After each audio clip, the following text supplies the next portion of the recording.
Did you know that ultra-processed foods affect your brain?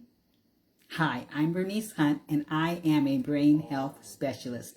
I work with women just like you who are starting to notice a few memory challenges, and I help you to stay sharp so that as you age, you can still travel, have fun with your grandkids, and experience new adventures without missing a beat. As a former school teacher, I have seen a lot of ultra-processed foods as snacks in the kids' lunch bags and also as food on their lunch trays.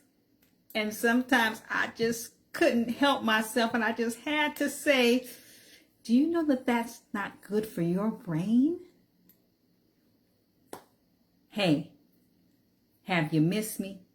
I hope so. I've been gone for a few weeks. I've been with my family. You know, it's good to do that. So I was doing the little vacation thing and being with my grandkids and stuff like that, which was wonderful. I'm back on track now.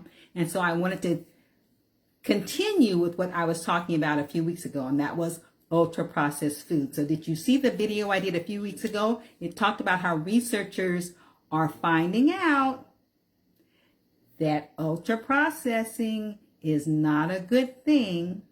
So if you haven't looked at it, it's still on YouTube. It's on my also on my Facebook page, so you can look at it there. It's just a quick little video. But today I wanted to go a little bit deeper and talk about the different levels of processing as well as the pros and cons of ultra-processed foods. Okay? So technically, once you change a food in any kind of way, from its natural state, from its original state, you have processed it. So, unprocessed food means that it has been picked off that tree or dug up out of that ground and you ate it, okay? That's unprocessed, okay? You know what? Let's be honest, a whole lot of us are no longer doing that kind of thing, okay? Hey. Once you start slicing it, chopping it, grinding it, heating it up, cooking it, freezing it, canning it, dehydrating it, fermenting it, once you start doing those kinds of things, you are actually processing that food, okay? Now that's called minimally processed, which is the lowest level of processing. You're slightly altering the food to make it easier to store or easier to eat, easier to use, okay? So you're just changing a little bit and you're really not changing the nutrition in it, the nutritive value in any kind of big sense, okay? In any big kind of way, okay? You're just slightly changing some things about it. It's what our grandparents used to do way back in the day. But it can be time consuming. All that canning and making preserves and all that kind of stuff. And even the cooking processes kind of take a while and stuff. So you can see. So when those stores started putting foods that were already canned or already frozen, ready-made. Remember those TV dinners? My mom was good on those TV dinners. Guys, she was her favorite meal. Okay. When the stores started putting a lot of that on the shelves, people started grabbing it and eating it up because it saved them time. It was convenient, okay? Now, the problem is that these became processed foods and not just minimally processed foods. Now, what's the difference between minimally processed and processed? Once you fall into that processed foods category, that means you not only have done something to the food, like cutting or freezing or chopping or grinding or fermenting or whatever, but you've also put something in the food, okay, to make it tastier, to make it last longer, to make it feel better in your mouth, either softer or creamier or, chewier or whatever the deal is, okay? So you've not only done something to it, you've put something in it, all right? Now, many processed foods are the ready-to-eat kind. They're canned, like your canned fruits and vegetables, canned goods, those kind of things, your ready-made breads, canned fish, those kind of things, okay? And guess what? They're not all bad. a lot of them can be a blessing because they do save you time. And a lot of them have not taken out a lot of nutrition in the way that they were processed, okay? A lot of them keep the harmful bacteria like pasteurized milk, those kinds of things. So they're not all bad. But a lot of them are, especially when you start talking about ultra processed foods. And that's where we're going to spend a lot of time. Ultra processed foods. Okay. They are not good for you. And you need to know what the difference is. Okay, so what's an ultra processed food? It's a processed food on steroids, okay? It's a processed food that has had several things done to it and several things put in it, and to the point that it has transformed the food from its original state. It's hardly recognizable as to what it looked like when it came off that tree or was dug up out of that ground, okay? Transform the food, and in doing so, they have stripped it of a lot, if not all, a lot of its nutrients, okay? So we're talking about things done to it like preservatives, like thickeners, like emulsifiers. Emulsifiers is that stuff that makes it stick together. Remember I told you about the thing about my Uncle Buddy who didn't like to do fast food hamburgers because he said he's never seen a hamburger. His hamburgers at home will always fall apart, and the ones in the fast food don't fall apart. Maybe because they put emulsifiers in it to make it, to hold it together, okay? So preservatives, emulsifiers, artificial flavors, artificial colors. You guys know the 3 S's, the salt, the sodium, and the salt, the sugar, and other kind of sweeteners that go in it, okay?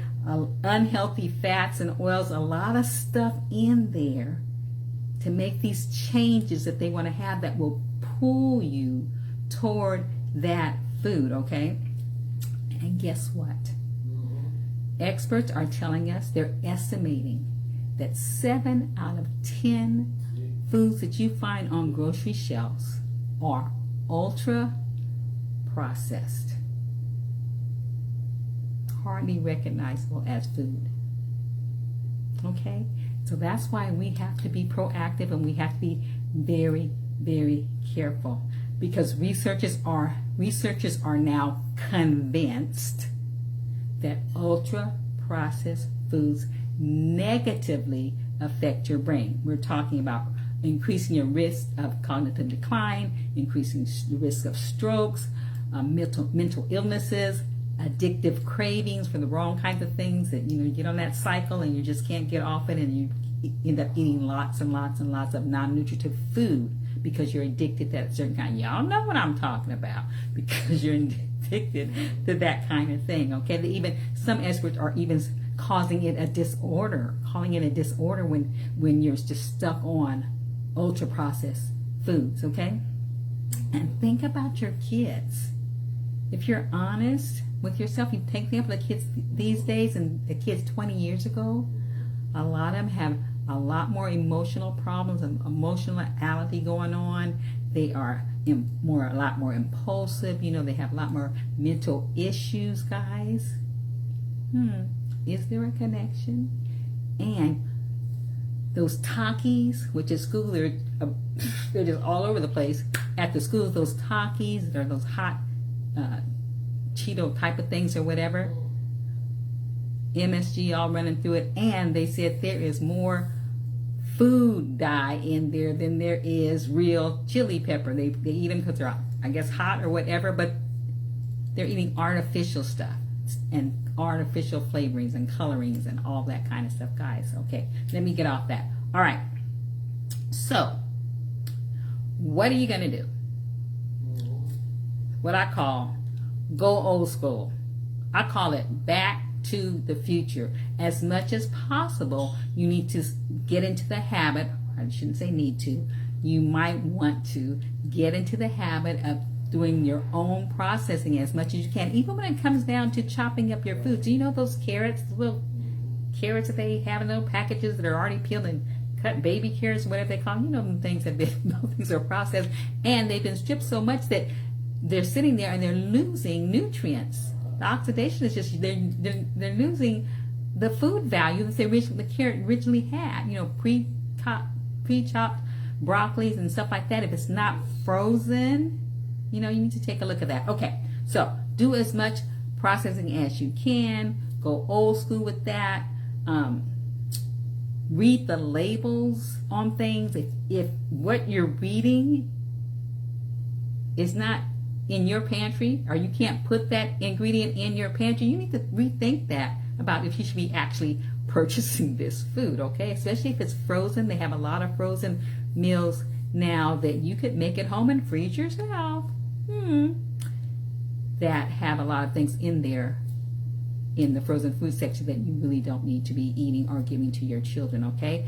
In other words, slow your roll when it comes to ultra-processed foods, realizing that you need to shop more the perimeter of the store. Remember when they talked about shopping the perimeter? That's still a thought, okay? Instead of getting things off those aisles, because those aisles are going to have 7 out of 10 of the things you put in there will be not just processed, ultra processed. Okay, so guys, have you checked out my new website? It's still called keepyourbrainsharp.com, and I put that the website name up there for you, keepyourbrainsharp.com, but it has a new look and it has new things in there that are more guest friendly, hopefully, for you. So please get on my website, keepyourbrainsharp.com, and check it out.